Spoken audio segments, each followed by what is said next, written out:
Hello everyone, कैसे हैं आप सभी। अपने बच्चे को प्रतिभावान कैसे बनाएं, या उसके अंदर उसकी कौन सी प्रतिभा है, इस चीज़ को कैसे जानें।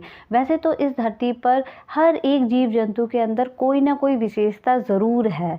किसी भी रूप से, किसी भी तरह से भगवान ने सबके अंदर कोई ना कोई विशेषता दी होती है ना। तो इसी तरीके से क्या होता है कि मनुष्य को भी, हर एक मनुष्य को जो इस धरती पर पैदा होता है, उसके अंदर कोई ना कोई विशेषता ज़रूर होती है। अब ये विशेषता बच्चा खुद तो नहीं पहचानेगा, क्योंकि वो तो बच्चा है। ये काम तो माँ बाप करेंगे, माता पिता का ही ये काम है। तो अब आप अपने बच्चे के अंदर की विशेषता कैसे जानें। बच्चे को बचपन से ही, चाहे वो 1.5 से 2 साल से ही आप उसे नोटिस करना शुरू कर दीजिए, उसे किस तरह से रुचि है।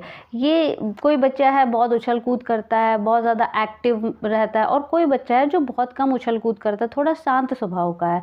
जो बहुत उछल कूद करता है, उसे ऐसे गेम्स की तरह टास्क दीजिए जिससे वो उसी में खेले, अपनी एनर्जी भी लगाए, और उसमें नोटिस करिए, उसे गेम्स दीजिए। और जो बच्चा शांत रहता है उसे पजल्स, जैसे कि आप पजल्स वगैरह तरीके के खिलौने जिसमें माइंड गेमिंग होते हैं, इस तरह के उसको खिलौने ला के दिए। अब जो शांत रहने वाला बच्चा है उसे आप पजल्स गेम्स तो दीजिए ही दीजिए, लेकिन इस चीज़ का नोटिस करिए कि जब वो कोई भी आउटडोर गेम खेले, या कोई भी ऐसा छोटा बच्चा है, या अगर वो एक बॉल ही क्यों न कर दे, तो आप उसको ये बोलिए कि मतलब उसकी तारीफ़ कीजिए कि अरे वाह, तुम तो इसमें भी बहुत इंटेलिजेंट हो, तुम तो आउटडोर गेम्स भी कर सकते हो, तुमने तो बहुत अच्छी किक मारी बॉल से। तो इस तरीके से क्या हुआ कि उसके माइंड में ये हो जाएगा कि मैं ये तो कर ही सकता हूँ, साथ में मैं इसमें भी अच्छा हूँ। तो वो अपनी स्ट्रेंथ पे तो बहुत पावर लगाएगा ही लगाएगा, स्ट्रेंथ पे तो बहुत वो वर्क करेगा ही।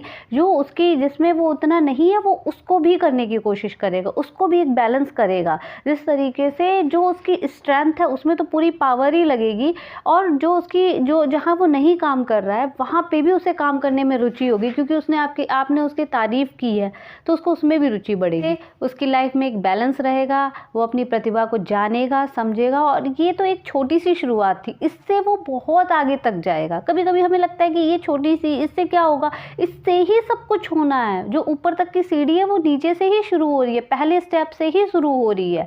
तो जब आप पहले स्टेप पे ही उसके अंदर ये अनकॉन्शियस माइंड में ये बिठा दोगे, तो वो लास्ट तक अपनी स्ट्रेंथ को समझेगा और अपनी वीकनेसेस में बैलेंस बना के रखेगा।